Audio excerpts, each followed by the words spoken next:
सो इस वाली वीडियो में हम बात करेंगे इंडिविजुअल डाइजेशन की, तीनों के, कार्बोहाइड्रेट, फैट एंड प्रोटीन के डाइजेशन की। तो सबसे पहले देखते हैं कार्बोहाइड्रेट के डाइजेशन की। कार्बोहाइड्रेट का जो डाइजेशन है हमें पता है वो माउथ से स्टार्ट हो जाता है सलाइवरी अमाइलेज की हेल्प से, ठीक है। तो आप जो फूड में कार्बोहाइड्रेट खाते हो वो क्या क्या होता है, वो होता है मेनली पॉलीसेकेराइड। पॉलीसेकेराइड में क्या क्या आ जाता है आपके पास, स्टार्च आ जाता है, ग्लाइकोजन आ जाता है। अब हमें पता है बायोकेमिस्ट्री से कि स्टार्च एंड ग्लाइकोजन क्या होती है। पॉलीसेकेराइड का मतलब क्या होता है कि जो इंडिविजुअल यूनिट है ग्लूकोज या फिर कोई भी फ्रुक्टोज, वो एक दूसरे से कनेक्ट होती है, ठीक है, चेन्स में, एंड ब्रांचिंग होती है। अब स्टार्च एंड ग्लाइकोजन में भी हमें मेन फ़र्क पता है कि इनका ब्रांचिंग का फ़र्क है बस, वरना सारी क्या होता है कि ग्लूकोज ग्लूकोज एक दूसरे से कनेक्ट रहता है, बहुत लंबी लंबी चेन्स एंड ब्रांचिंग होती है। तो ये पूरा किसका स्ट्रक्चर है, एक पॉलीसेकेराइड का स्ट्रक्चर है, ठीक है। तो आप स्टार्च या ग्लाइकोजन के फॉर्म में कोई भी जो फूड खाते हो उसमें पॉलीसेकेराइड होता है। अब उसको फर्दर अमाइलेज की हेल्प से किस में ब्रेक किया जाता है, डाइसेकेराइड, ठीक है। दो दो के उसमें पेड़ में आप क्या कर देते हो, उसको ब्रेक कर देते हो, किसकी हेल्प से, अमाइलेज की हेल्प से। तो आपके पास अमाइलेज कौन कौन से आ जाते हैं माउथ में, सलाइवरी अमाइलेज, एंड पेनक्रियाज से क्या रिलीज होता है, पेनक्रेटिक अमाइलेज। याद रखना है स्टमक से कोई एंजाइम नहीं रिलीज होता कार्बोहाइड्रेट के लिए, ठीक है। तो ये जो अमाइलेज है दोनों, सलाइवरी एंड पेनक्रेटिक अमाइलेज, ये जो पॉलीसेकेराइड आपने फूड में लिया था उसको किस में कन्वर्ट कर देते हैं, डाइसेकेराइड में। इस पूरी लंबी सी चेन को दो दो के पेड़ में तोड़ दिया जाता है, ठीक है। उन्हें क्या बोलते हैं हम, डाइसेकेराइड, ठीक है।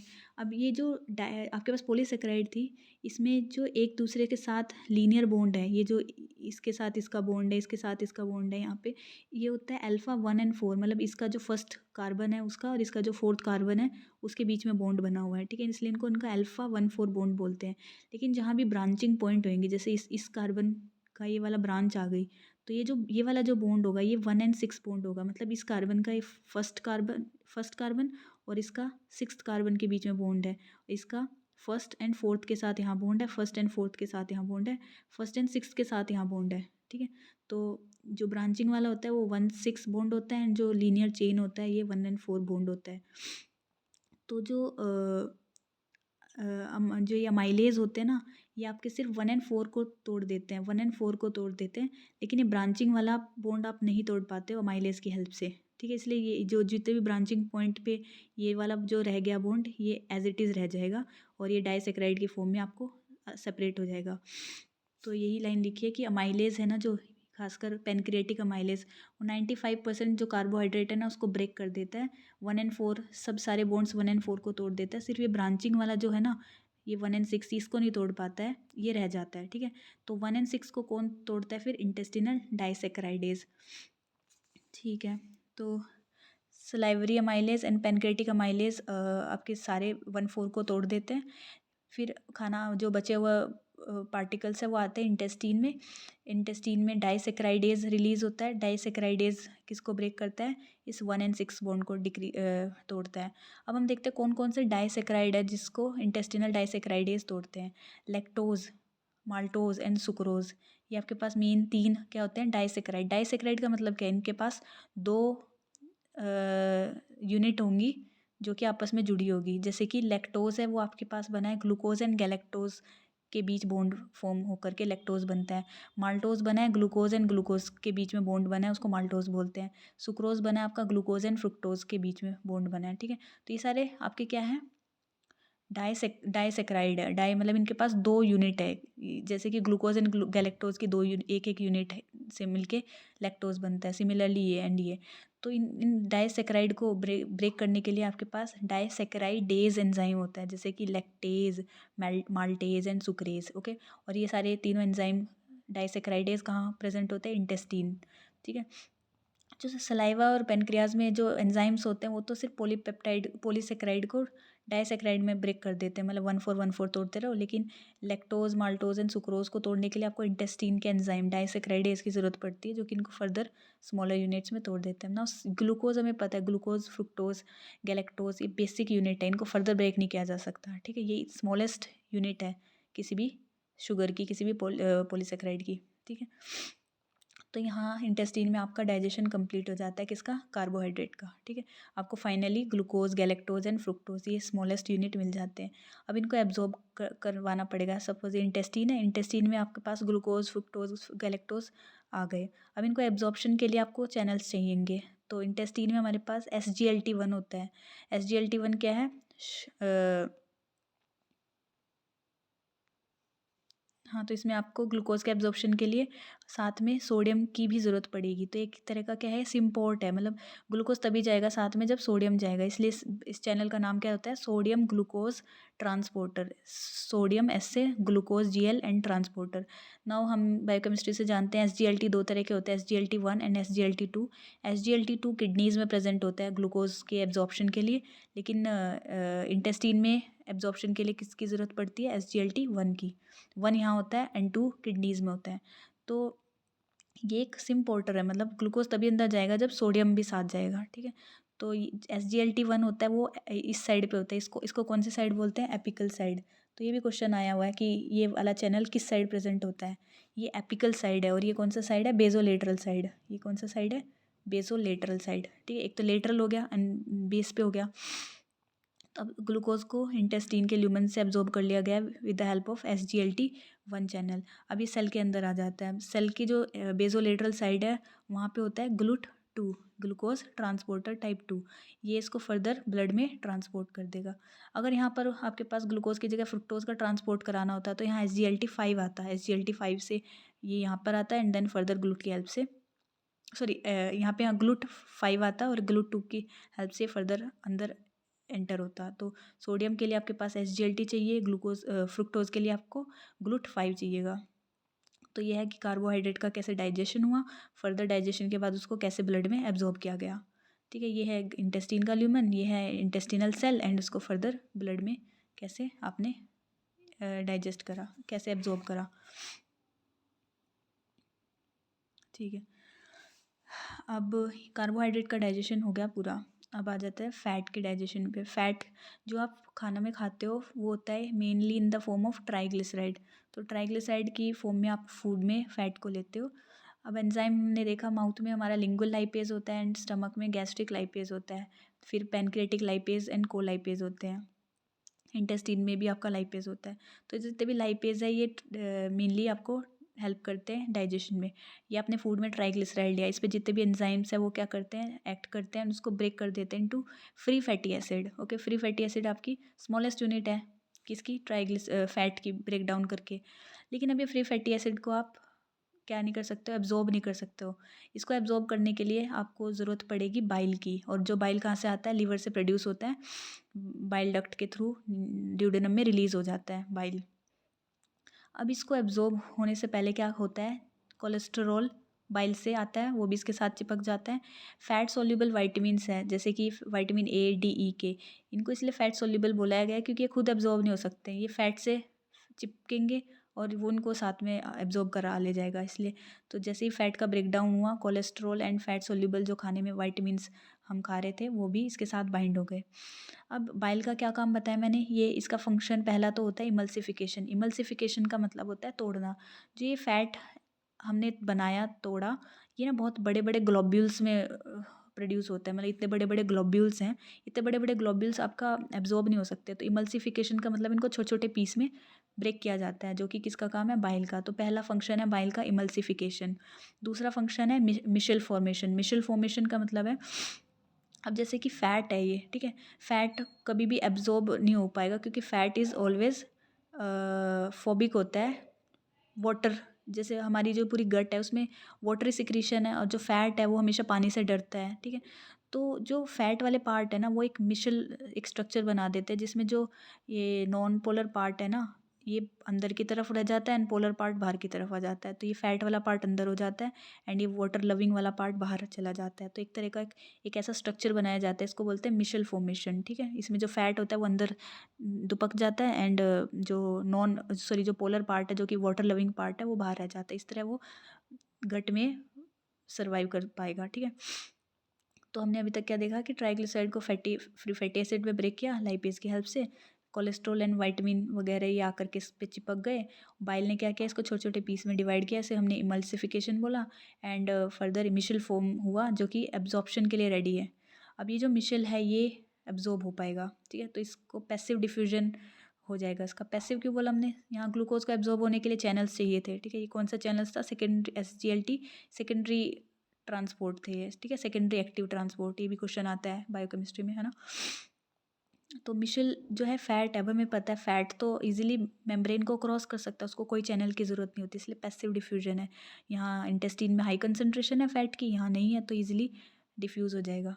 तो पैसिव डिफ्यूजन के थ्रू मिशेल की फॉर्म में फ़ैट इंटेस्टिनल सेल में आ गया।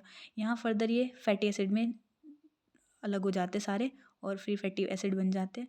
अब जो फैट्स हमने एब्जॉर्ब करा वो ब्लड में नहीं फेंका जाता, उसको लिम्फेटिक्स में एब्जॉर्ब किया जाता है, ठीक है। लिम्फेटिक्स में डाल दिया जाता है, ठीक है। तो यह फैट का पूरा डाइजेशन एंड उसका एब्जॉर्प्शन, ठीक है। तो अब आते फाइनली प्रोटीन के डाइजेशन पे। प्रोटीन को डाइजेस्ट करा कैसे होता है वो देखते हैं। फूड में हमने प्रोटीन किस फॉर्म में लिया, पॉलीपेप्टाइड। जैसे वहाँ पॉलीसेकेराइड था, ऐसे ही पॉलीपेप्टाइड। पॉलीपेप्टाइड मतलब amino acid amino acid amino acid की बहुत लंबी लंबी चेन, ठीक है, पॉलीपेप्टाइड। तो अब इस पे जितने भी हमने प्रोटीन डाइजेस्टिव एंजाइम्स पढ़े वो सब काम करेंगे अलग अलग लेवल पे। स्टमक में पेप्सिन काम करेगा, या पेप्सिनोजन को कन्वर्ट किया जाता है पेप्सिन में HCl की हेल्प से, ठीक है। तो वहाँ इसका एक्टिवेशन होने के बाद पेप्सिन बन जाता है। सिमिलरली ये सारे पेनक्रेटिक एंजाइम है, इनको इंटेस्टिन में एक्टिवेट किया जाता है।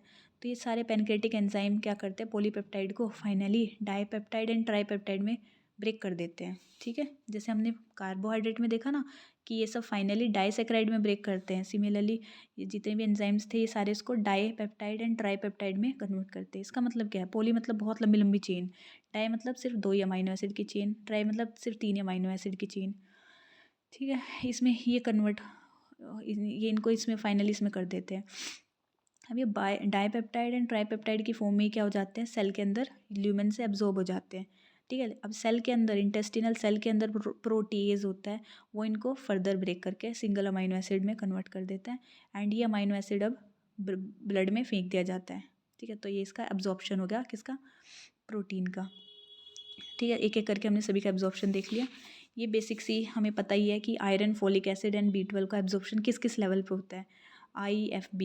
IFB ये है पूरा mnemonic, I have FB, okay, या तो ऐसे कर लेते हैं हम।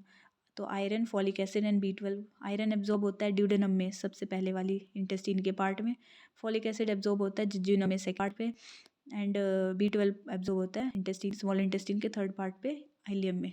तो ड्यूडेनम, जिज्यूनम, इलियम में iron, folic acid and B12 absorb होते हैं। तो ये था पूरा इंडिविजुअल कैसे कैसे हर एक चीज़ एब्जॉर्ब होती है, जी ठीक है। ओके, अब इसी के साथ देखते हैं थोड़ा सा इन बाकी के बारे में। हमने सलाइवा हमने पढ़ा, माउथ में हमारे पास एंजाइम्स होते हैं, ठीक है। कौन से, salivary amylase, salivary lipase, okay.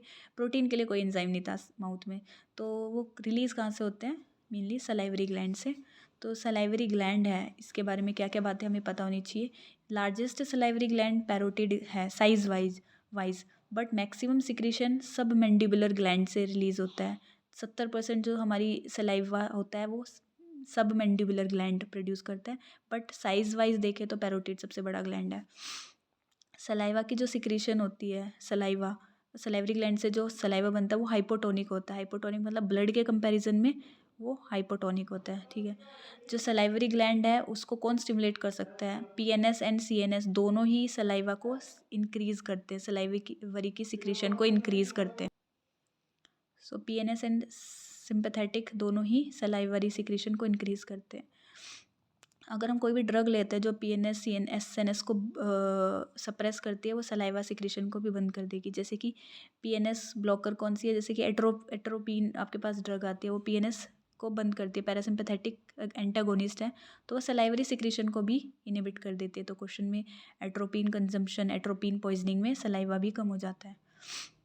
अब इसको कौन कौन सी नर्व इनर्वेट करती है, सलाइवरी ग्लैंड को 9th नर्व क्या करती है, इनर्वेट करती है। ऑटिक गैंग्लियन, हमें पता है कि ऑटिक गैंग्लियन मिडल ईयर से रिलीज़ होके आता है आपके पास, ठीक है। तो जो नाइन्थ नर्व है वो पैरोटिड को सप्लाई करती है, एंड जो सेवन्थ नर्व है वो आपके सब मैंडिबुलर एंड सब लिंगुअल इन दोनों सलाइवरी ग्लैंड को सप्लाई करते हैं। तो आपके पास मेजर 3 सलाइवरी ग्लैंड है, इनकी दोनों इन तीनों की अलग अलग क्या है इनर्वेशन है नाव की। नाइन्थ है पैरोटिड एंड सेवन्थ है सब मैंडिबुलर सब लिंगुअल। अब इनसे क्वेश्चन आते हैं डायरेक्टली, तो देखते हैं कौन कौन से एजेंट्स है जो कि एसिड की सिक्रीशंस को बढ़ाते हैं स्टमक में। कौन कौन से एजेंट्स हैं जो कि एसिड सिक्रीशन को कम करते हैं। एसिड को बढ़ाने वाले कौन कौन से हैं। हिस्टामिन, ठीक है, हिस्टामिन क्या करता है एसिड को बढ़ाता है, स्पेशली कौन सा H2 रिसेप्टर, इसलिए हम H2 ब्लॉकर देते हैं एसिड को कम करने के लिए। GRD हो गया या फिर पेप्टिक अल्सर में हम H2 ब्लॉकर देते हैं ना, तो वो इस रिसेप्टर पे काम करके हिस्टामिन को कम कर देता है, और हिस्टामिन कम हो गया तो एसिड भी कम हो जाएगा। तो पहला एजेंट जो कि बढ़ाता है वो है हिस्टामिन। फिर है गैस्ट्रिन। गैस्ट्रिन स्टमक से ही रिलीज़ होता है एंड इसका काम क्या होता है एसिड को इंक्रीज़ करना। तीसरा है वेगस नर्व। वेगल स्टिमुलेशन भी सिक्रीशन को बढ़ाती है। एसिटाइल कोलिन रिलीज़ होता है इन रिसेप्टर पे, कौन सा M3 receptor, muscarinic type 3 receptor, जो कि एसिड को फर्दर इंक्रीज़ कर देता है। इसलिए हम इसके लिए क्या M3 ब्लॉकर देते हैं, पिरेंज़ेपिन वगैरह। ठीक है, अब फाइनली स्टमक का डिस्टेंशन। खाना जितना ज़्यादा आएगा उतना ज़्यादा स्टमक डिस्टेंड होएगा, फूलेगा, उतना ज़्यादा उसमें एसिड रिलीज़ होएगा। तो ये भी एक मैकेनिज़्म है। स्टमक को भी पता होना चाहिए ना कि उसको कितना एसिड रिलीज़ करना है, तो जितना ज़्यादा एक्सटेंड होएगा मतलब उतना खाना है, उतना एसिड रिलीज़ करना पड़ेगा। तो ये मेन 4 स्टिमुलेंट्स आपके पास एसिड को बढ़ाने के लिए। इसमें हिस्टामिन एंड गैस्ट्रिन सबसे ज़्यादा इंपॉर्टेंट है। फिर आ जाते हैं कि कौन से डिक्रीज़ करते हैं एसिड को। सबसे पहले एसिड, अगर एसिड ज़्यादा होगा तो वो खुद नेगेटिव फीडबैक से खुद को सप्रेस कर देगा। दूसरा है सोमेटोस्टेटिन। सोमेटोस्टेटिन हमें पता है कि ये हर तरह के सिक्रीशंस को इनहिबिट करता है सोमेटोस्टेटिन। तीसरा है prostaglandin E2। Prostaglandin also inhibits, ठीक है।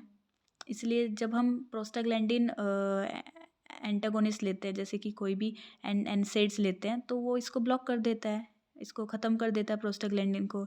कोई भी आप एनसेड्स लेते हो, इसको प्रोस्टाग्लैंडिन को इनहिबिट करते हो, और ये तो बल्कि सिक्रीशन को कम कर रहा था, तो अब ये नहीं है तो सिक्रीशन भी कम नहीं होगी।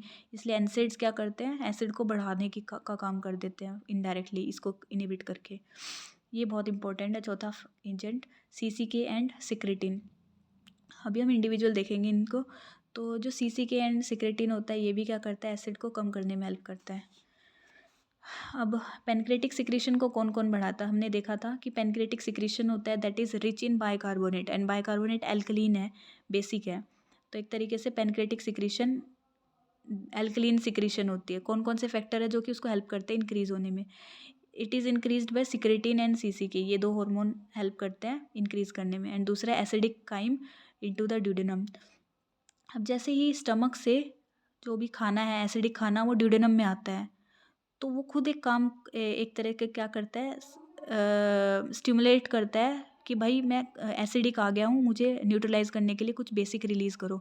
और पेनक्रियाटिक फिर क्या रिलीज़ करता है अपना बाइकार्बोनेट रिच सिक्रीशन रिलीज़ कर देता है। तो एसिडिक काइम खुद एक तरीके का सिग्नल देता है कि इसको स्टिमुलेट न्यूट्रलाइज करने के लिए पेनक्रियाज अपना सिक्रीशन रिलीज़ करे। तो ये दोनों स्टिमुलेट है, ये इंपॉर्टेंट है काफ़ी, कौन कौन से स्टिमुलेशन इंक्रीज़ करता है। अब एक एक हार्मोन को एक एक को इंडिविजुअल देखते हैं। सबसे पहले देखते हैं गैस्ट्रिन को।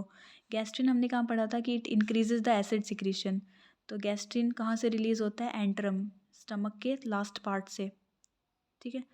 गैस्ट्रिन एंट्रम से रिलीज़ होता है। It increases the acid secretion. तो याद रखना ऐसे कि एसिड है तो गैस्ट्रिन गैस, ओके। तो एसिड को इंक्रीज़ करने का काम मेन किसका है गैस्ट्रिन का। ये कॉन्ट्रैक्शन ऑफ LES करेगा, लोअर इसोफिजियल स्फिंक्टर को क्या करेगा कॉन्ट्रैक्ट करेगा। And it prevents the gastric oesophageal reflex, ऊपर जाने से रोकता है ये, ठीक है। And it increases the gastric motility.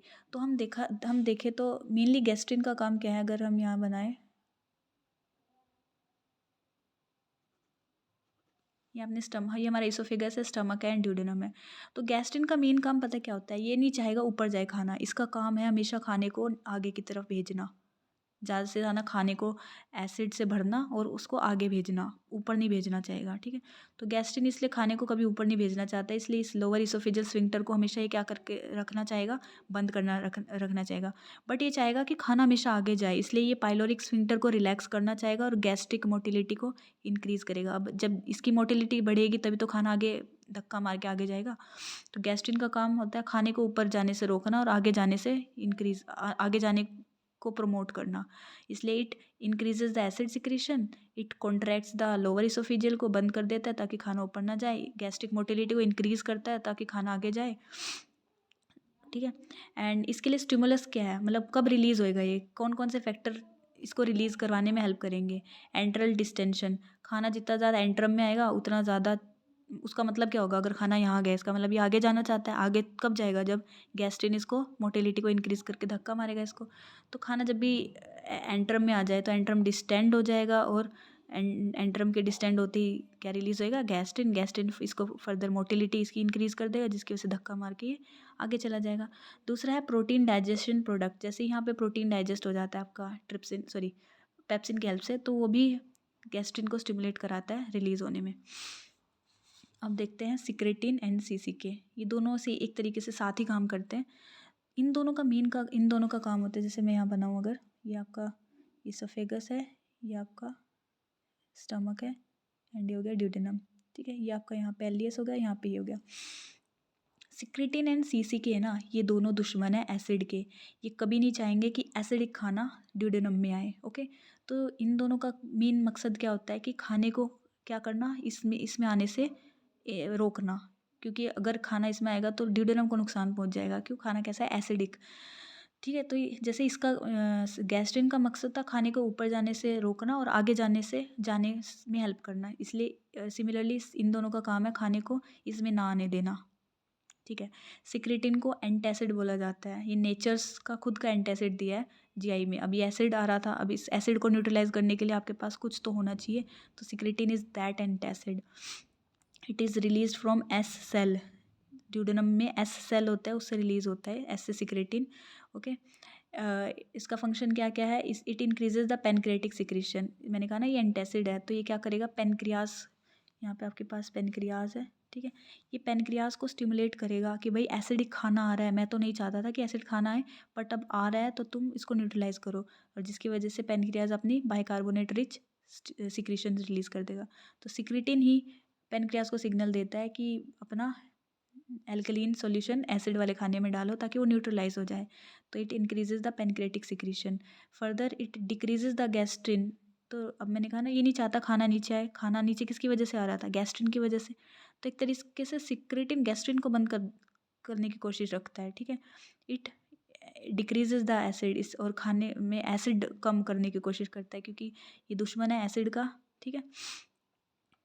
It contracts the pyloric sphincter, ये पाइलोरिक स्फिंक्टर इसको कॉन्ट्रैक्ट करके रखना चाहता है, कॉन्ट्रैक्ट रहेगा तभी खाना इसमें नहीं आ पाएगा, ठीक है।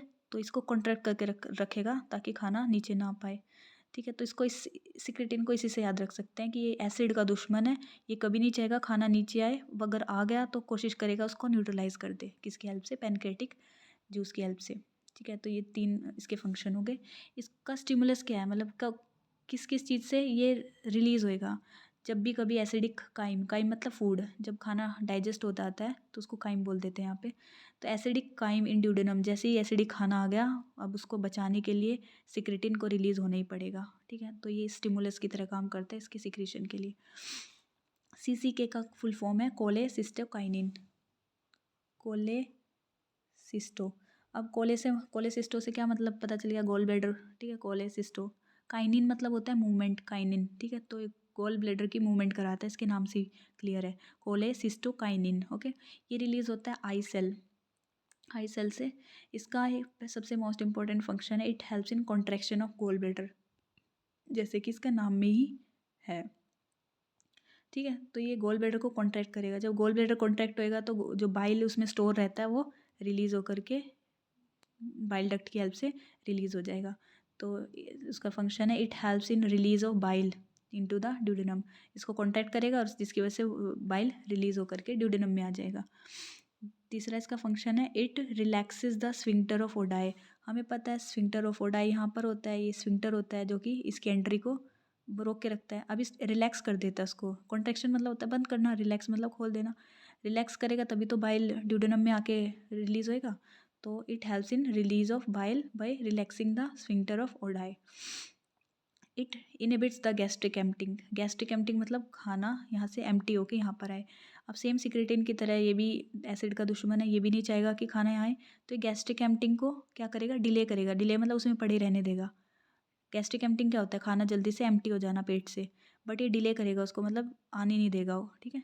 तो इट डिक्रीजेज, ये इनिबिट करके रखेगा, एम्प्टी होने नहीं देगा। फिर है ये कॉन्ट्रैक्शन करेगा पाइलोरिक स्फिंक्टर का। सिमिलरली इसकी तरह ये भी पाइलोरिक स्फिंक्टर को कॉन्ट्रैक्ट बंद करके रखेगा ताकि खाना ना आए इसमें। तो ये दोनों एक तरीके से साथ ही काम करते हैं, एसिड के दुश्मन है दोनों ही। बट सीसीके का एक एडिशनल फंक्शन है जो कि इसका नाम खुद बताता है, कोलेसिस्टोकाइनिन। कोलेसिस्टो मतलब गोल ब्लैडर को, काइनिन मतलब मूवमेंट करा के बाइल रिलीज करने में हेल्प करता है ये, ठीक है। इसके लिए स्टिमुलस कौन है, इसके लिए स्टिमुलस है प्रोटीन या फैट डाइजेशन। अब जैसे ही फैट डाइजेस्टिव प्रोडक्ट्स इस आती है ड्यूडेनम में, अब उसको इस सीसी के को रिलीज़ होना पड़ता है। क्यों? क्योंकि फैट आ गया है, इसका मतलब हमने खाने में क्या खाया, फैट। और फैट को डाइजेशन के लिए क्या चाहिएगा, बाइल, क्योंकि बाइल एमल्सिफाई करता है। तो सीसीके ये डिटेक्ट करता है कि हमारे खाने में फ़ैट आया है या नहीं आया। जैसे ही उसको ड्यूडेनम में क्या मिलता है, फ़ैट के प्रोडक्ट्स, प्रोटीन और फ़ैट के प्रोडक्ट्स मिलते हैं, तो उसको फ़ील होता है कि अब इस फ़ैट खाने में खाया है, तो उसको एब्ज़ॉर्ब करने के लिए, डाइजेशन करने के लिए बाइल की ज़रूरत पड़ेगी। तो जाके वो बाइल के लिए गॉल ब्लैडर को कॉन्ट्रैक्ट करेगा और जिसकी वजह से बाइल रिलीज़ हो जाएगा। तो एक बहुत ही सोची समझी पूरी मैकेनिज़्म है कि कब किसको रिलीज़ कराना पड़ेगा ताकि वो चीज़ डाइजेस्ट हो जाए। तो ये है, इस तरह सीसीके काम करता है हमारा। तो ये पूरा था आपका पूरा डाइजेशन एंड एक एक ये हार्मोन। तो हार्मोन्स का मेन फंक्शन इम्पॉर्टेंट है और ये एजेंट्स इम्पॉर्टेंट है कि कौन किसको स्टिमुलेट करता है, कैसे क्या क्या।